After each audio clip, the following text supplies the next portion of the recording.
السلام علیکم ورحمۃ اللہ وبرکاتہ الحمد للہ نحمده ونستعینه ونستغفره ونعوذ باللہ من شرور انفسنا ومن سیئات اعمالنا من يهده الله فلا مضل له ومن يضلله فلا هادي له اما بعد فاعوذ باللہ من الشیطان الرجیم بسم اللہ الرحمن الرحیم ان هذا القرآن يهدي للتي هي اقوم۔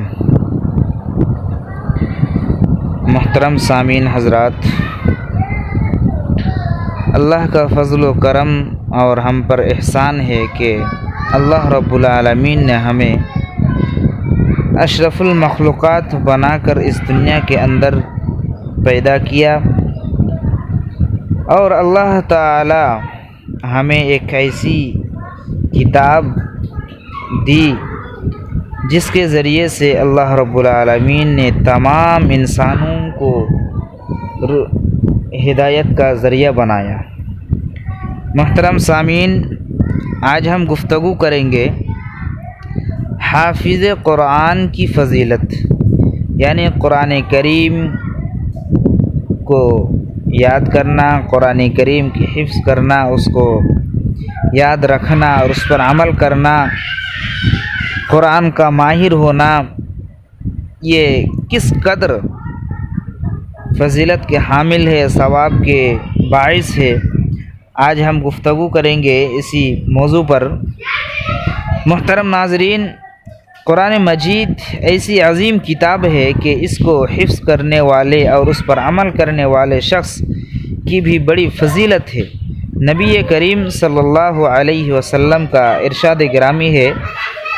یقال لصاحب القرآن اقرأ وارتقی ورتل کما کنت ترتل فی الدنیا فإن منزلک عند آخر آیات تقرأها۔ اس حدیث کو امام ابو داؤد اور امام ترمذی نے بھی روایت کیا ہے، اور علامہ البانی اس حدیث کو حسن اور صحیح قرار دیا ہے۔ اس حدیث کا ترجمہ یہ ہے کہ صاحب قرآن یعنی حافظ قرآن اور اس پر عمل کرنے والے کو قیامت کے روز کہا جائے گا، قرأت کرتے جاؤ اور جنت کے سیڑھیوں پر، جنت کے دروازوں پر چڑھتے جاؤ اور ترتیل کے ساتھ پڑھو جیسا کہ تم دنیا میں ترتیل کے ساتھ پڑھتے تھے، بس تمہاری منزل وہاں ہوگی جہاں تم آخری آیت ختم کرو گے۔ یعنی جس طرح دنیا کے اندر دنیا میں رہ کر حافظ قرآن کریم کی تجوید کے ساتھ، ترتیل کے ساتھ تلاوت کرتے تھے، قیامت کے روز اس سے کہا جائے گا کہ تم جس طرح دنیا میں پڑھتے تھے آج تم اسی طرح سے پڑھو اور جنت کے اندر داخل ہوتے جاؤ، جنت کے دروازے پار کرتے جاؤ۔ اسی طرح سے دوسری فضیلت، اللہ کے رسول صلی اللہ علیہ وسلم نے ارشاد فرمایا کہ الماہر بالقرآن مع السفرۃ الکرام بررہ والذی یقرأ القرآن ویتتبع فیہ وہو علیہ شاق لہ اجران۔ یہ حدیث بخاری مسلم کی حدیث ہے۔ جو شخص قرآن مجید کا ماہر ہو، یعنی قرآن کریم کو تجوید کے ساتھ بہترین لب و لہجے کے ساتھ پڑھنے والا ہو، یعنی جس کا حفظ بہت اچھا ہو اور نہایت خوبصورت تلاوت کرتا ہو، وہ معزز اور مطیع فرشتوں کے ساتھ ہوگا، یعنی کہ جو قیامت کے روز وہ ان منزل پر فائز ہوگا جہاں معزز فرشتے اس کے ساتھ ہوں گے۔ اور جو شخص قرآن پڑھتا ہو اور اس میں اسے تردد ہوتا ہو اور وہ مشقت محسوس کرتا ہو اور اس کے لیے وہ بھاری لگ رہا ہو، کٹھن لگ رہا ہو، مشکل لگ رہا ہو، تو اس کے لیے 2 اجر ہے۔ کیوں؟ اس لیے کہ اس نے ایک تو محنت کیا اور دوسرا اس نے پڑھا، اسی لیے اس کو 2 گنا اجر ملے گا، یعنی ایک اجر تلاوت اور دوسرا بار بار اسے دہرانے کا۔ یعنی کہ اگر کوئی شخص قرآن کریم کو صحیح طریقے سے نہیں پڑھ سکتا ہے تو ایک لفظ کو 2 بار 3 بار 4 بار اس طرح سے پڑھ کے وہ آگے بڑھتا ہے تو اس کے لیے 2 اجر ہے، ایک محنت کرنے کا اور ایک ڈبل پڑھنے کا۔ معزز ناظرین، تاہم اس حدیث کا یہ معنی ہرگز نہیں کہ جس کا حفظ کمزور ہو اس کو اچھے حفظ والے شخص سے زیادہ اجر ملے گا،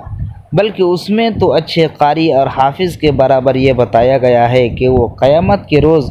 فرشتوں کے ساتھ ہوگا، رہا اس کا اجر ثواب تو اللہ تعالیٰ اس کو معلوم ہے کہ اس کے کتنے اجر و ثواب سے نوازا جائے گا۔ لہذا اس لیے آج کے دور میں اور آج کے اس خاص کر لاک ڈاؤن کے پیریڈ میں، لاک ڈاؤن کے زمانے میں اور لاک ڈاؤن کے دور میں ہمارے مدارس، حفظ خانہ سب کچھ بند پڑے ہیں۔ اس تحاشے سے ہمارے بچے، ہمارے بھائی، ہمارے کتنے سارے شاگرد ادھر ادھر بھٹک گئے۔ اللہ تعالیٰ سے دعا کرے، ہم بھی دعا کرے، آپ بھی دعا کرے کہ اللہ تعالیٰ اس لاک ڈاؤن کو ختم کرے، اس مہاماری کورونا وائرس کو ختم کرے، تاکہ پھر سے ہم ازسر نو جس طرح سے ہم پہلے مدرسے میں حفظ خانے میں قرآن کریم کے حفظ کراتے تھے، قرآن کریم کے ہمارے بچے حفظ کرتے تھے، اس کی تعلیم سیکھتے تھے، سکھاتے تھے، درس دیتے تھے، درس سنتے تھے۔ اللہ تعالی ہمیں بہت جلد اس کا موقع عطا فرمائے، ورنہ اللہ تعالیٰ سے اگر ہم دعا نہیں کرتے، اللہ تعالیٰ کے سامنے اگر ہم نہیں روتے، نہیں گڑ گڑاتے ہمارے گناہوں کے لیے، تو وہ زمانہ بھی بہت دور نہیں کہ قرآن کو حفظ کرنے والے، قرآن کو یاد کرنے والے، قرآن کی تعلیم حاصل کرنے والے بچے بہت ہی کم رہ جائیں گے، گنے چنے 1-2 ملیں گے۔ تو اس طرح سے ہم ہمارے اس دنیا میں بہت بڑی دولت کو ہم کھو بیٹھیں گے۔ اس لیے اللہ تعالیٰ سے دعا کرے کہ اللہ تعالیٰ اس دنیا سے کرونا وائرس جیسی مہاماری بیماری کو جلد از جلد ختم کرے، اور اللہ تعالیٰ ہمارے مدارس و مساجد کو اور حفظ خانے کو اللہ تعالیٰ جلد از جلد کھولنے اور پڑھائی اور درس و تدریس کا کام شروع کرنے کی توفیق عطا فرمائے۔ آمین۔ السلام علیکم ورحمۃ اللہ وبرکاتہ۔